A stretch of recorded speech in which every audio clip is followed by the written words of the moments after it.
مزید کی کہانیاں سننے کے لیے میرے چینل اردو کہانی کو ضرور سبسکرائب کریں۔ آج کی کہانی کا نام ہے اصلاح۔ ہمنا 5ویں جماعت کی طالبہ ہے اور وہ ہر سال اپنے اسکول میں پہلی یا دوسری پوزیشن حاصل کرتی ہے۔ اس کے والدہ نے اس کی دنیاوی تعلیم کے ساتھ ساتھ دینی تعلیم پر بھی زور دیا۔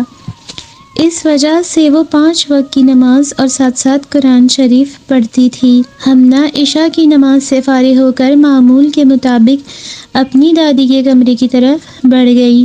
وہ بھی نماز عشاء ادا کرنے کے بعد اب دعا میں مشغول تھیں۔ ہمنا ان کا بستر پر بیٹھ کر انتظار کرنے لگی۔ دادی اماں فارغ ہو جانے کے بعد ہمنا کے ساتھ بستر پر جا کر بیٹھ گئیں۔ الشبا کہاں ہے؟ دادی اماں نے ہمنا سے اس کی چچا زاد بہن کے بارے میں پوچھا۔ وہ اپنے کمرے میں ہوگی، مجھے آپ سے کچھ پوچھنا تھا۔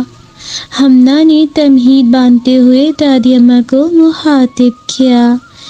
ہاں جی میری بچی، پوچھو، انہوں نے جواباً کہا۔ دادو، نماز تو ادا کرنا ہر مسلمان پر فرض ہے نا؟ ہمنا نے گویا سوالی انداز سے پوچھا۔ ہاں جی بچے، نماز ادا کرنا ہر مسلمان پر فرض ہے، انہوں نے جواب دیا۔ اگر ایسی بات ہے تو الشبا نماز کیوں نہیں ادا کرتی؟ وہ تو مجھ سے عمر میں بھی بڑی ہے۔ ہمنا نے سوالیہ نظروں سے دادی اماں کو دیکھا۔ ہمنا بیٹے، دیکھو، جس طرح آپ نے بھی یہ بات کہی ہے نا، وہ اللہ پاک کو سخت ناپسند ہے، دادی اماں نے کہا۔ کیا مطلب؟ میں نے تو بس نماز کے متعلق ہی بولا ہے، اس سے میرے اللہ تعالیٰ مجھ سے ناراض کیوں ہوں گے؟ ہمنا نے معصومیت سے کہا۔ دیکھو ہمنا بیٹی، میری بات غور سے سنو۔ اللہ تعالیٰ نے ہم مسلمانوں کو نماز ادا کرنے کا حکم دیا ہے۔ ان میں سے کچھ اللہ کے بندے نماز ادا کرتے ہیں اور کچھ نہیں کرتے ہیں، تو جو بندے نماز ادا کرتے ہیں اللہ تعالیٰ ان سے امتحان لیتے ہیں اور پھر وہ آپ کو دیکھتے ہیں کہ آپ اس امتحان میں کامیاب ہوتے ہیں کہ نہیں، دادی اماں نے کہا۔ کیسا امتحان دادو؟ ہمنا نے پوچھا۔ آپ کو پتہ ہے کہ شیطان کو وہ بندے بالکل پسند نہیں جو اللہ کے سب سے زیادہ قریب ہوں۔ وہ تو ان کو اللہ سے دور کرنے کی ہر وقت بہانے تلاش کرتا رہتا ہے کہ کسی طرح سے وہ لوگ اللہ کی عبادت کرنا چھوڑ دیں، دادی اماں نے بتایا۔ آپ کو پتہ ہے مجھے شیطان بالکل پسند نہیں ہے، ہمنا نے کہا۔ مگر آپ نے پھر بھی سنی تو شیطان ہی کی بات ہے نا، انہوں نے کہا۔ کیا مطلب؟ میں نے کیا سنا ہے اس کا؟ ہمنا نے حیرت سے دادو سے پوچھا۔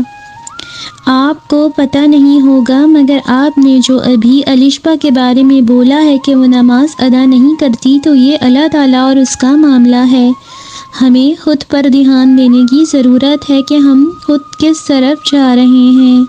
کیا پتہ اللہ پاک کو ان لوگوں کی عادتیں پسند ہوں جو نماز ادا نہیں کرتے، اور جو نماز ادا کرتے ہیں ان کی کوئی ایک ایسی عادت ان کو بری لگ جائے کہ جس کی وجہ سے ان کی پکڑ ہو۔ یہ تکبر جو ہوتا ہے نا، وہ چاہے دنیاوی تعلیم سے متعلق ہو یا دینی تعلیم سے، دونوں طرح سے نقصان دہ ہوتا ہے، دادی اماں نے کہا۔ کیا میں نے تکبر کیا ہے دادو؟ ہمنا نے پوچھا۔ میں مثال دیکھ کر واضح کرتی ہوں۔ دیکھو، جیسے اگر میں نماز ادا کر رہی ہوں اور میں آپ کو دیکھتی ہوں کہ آپ نماز ادا نہیں کر رہی، تو میں آپ کو یہ کہتی ہوں کہ تم پر نماز فرض ہو چکی ہے، تم نماز ادا کرو، اور باتیں سناتی ہوں کہ میں تو نماز پڑھتی ہوں اور تم نہیں پڑھتی۔ بیٹا، یہ تکبر ہے، کیونکہ جو نماز ادا نہیں کر رہا ہوتا ہے آپ اس کو اپنی نظروں سے کم سمجھتے ہیں۔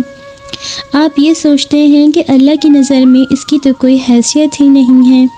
ہم اللہ کے زیادہ قریب ہیں، مگر ہم یہ بھول جاتے ہیں کہ ہم جو دوسروں کے بارے میں خیال کر رہے ہیں، کیا پتہ اللہ کی نظر میں وہ کیسا ہو؟ کیا پتہ اللہ کو وہ ہم سے زیادہ اچھا لگتا ہو؟ اس لیے جب ہم اس طرح کسی کو کہتے ہیں تو اللہ پاک ہماری پچھلی تمام کی گئی عبادات کو ضائع کر دیتے ہیں اور ہمیں خبر نہیں ہوتی، اور ہم اللہ پاک کی نظروں میں گر جاتے ہیں۔ آپ کو یہ بات تو معلوم ہوگی کہ شیطان جس کا نام ابلیس تھا، اللہ پاک نے اس کو آگ سے پیدا کیا تھا اور وہ اللہ کی عبادت ایک ٹانگ پر کھڑے ہو کر کرتا تھا۔ مگر اللہ پاک نے جب تمام فرشتوں کو حضرت آدم علیہ السلام کو سجدہ دینے کا حکم دیا تو سوائے ابلیس کے تمام فرشتے سجدے میں گر گئے۔ اللہ پاک نے اس سے پوچھا کہ تم نے میرا حکم کیوں نہ مانا؟ تو اس نے جواباً کہا کہ یہ مٹی سے بنا ہے اور میں آگ سے، تو میں اس کو سجدہ نہیں کروں گا۔ اس کے اس تکبر کی وجہ سے اللہ پاک نے اس کی تمام کی گئی عبادتوں کو ضائع کر دیا اور وہ مردود ہو گیا۔ میری بچی، جب آپ کسی کو دیکھتے ہیں کہ وہ نماز ادا نہیں کر رہا تو اللہ پاک سے ہمیشہ دعا کرو کہ اللہ پاک اس کو ہدایت عطا فرمائے۔ جب ہم اس کو برا بھلا کہتے ہیں تو ہم اس بندے کے اور اللہ کے درمیان حائل ہو جاتے ہیں۔ اللہ پاک نے یہ سوالات اس سے کرنے ہیں۔ ہمیں نہیں معلوم کہ اللہ کے نزدیک کون سا انسان کس درجے پر ہے۔ کیا معلوم کہ جو بندہ اتنے سالوں سے اللہ کی عبادت میں مشغول ہو، اس کا ایک عمل جو اللہ کو پسند نہ ہو، اس کی وجہ سے وہ اس کے سارے عمل ضائع کر دے، جبکہ دوسری طرف وہ بندہ جس نے اللہ کے سامنے کبھی سر نہ جھکایا ہو مگر اللہ کو اس کا ایک عمل اتنا پسند آیا ہو کہ اس کی وجہ سے اللہ پاک اس کی مغفرت فرما دیں اور اسے بخش دیں۔ نماز ادا کرنے کا حکم دینا چاہیے مگر ایسے کہ جس سے کسی دوسرے کی دل آزاری نہ ہو۔ دادی بات مکمل کر چکی تو انہوں نے حمنا پر نظر دوڑائی تو وہ رونے لگی اور اس کی آنکھیں لال ہو گئیں۔ مجھے معاف کر دیں دادو، آئندہ میں کبھی کسی کو ایسے نہیں کہوں گی، اس نے کہا۔ اب رونا بند کرو اور سو جاؤ، صبح اسکول بھی جانا ہے۔ دادو کے کہنے پر وہ ان کو شب بخیر کہہ کر کمرے سے نکل گئی۔ وقت اسی طرح پر لگا کر اڑتا رہا۔ حمنا ہر نماز کے بعد الشفا کی ہدایت کے لیے دعا مانگتی رہی اور اسے آرام سے سمجھاتی۔ آخر کار وہ دن آ پہنچا جس دن کا حمنا کو بڑی شدت سے انتظار تھا۔ وہ وضو کر کے مصلی بچھا کر نماز پڑھنے لگی تھی کہ الشفا کے بلانے پر وہ پیچھے مڑی۔ کیا ہوا ہے؟ حمنا نے پوچھا۔ مجھے بھی تمہارے ساتھ نماز ادا کرنی ہے، الشفا کے کہنے پر حمنا نے اسے بلا لیا اور پھر دونوں نماز ادا کرنے میں مصروف ہو گئیں۔ دعا کے وقت دونوں ہی اللہ کا شکر ادا کر رہی تھیں۔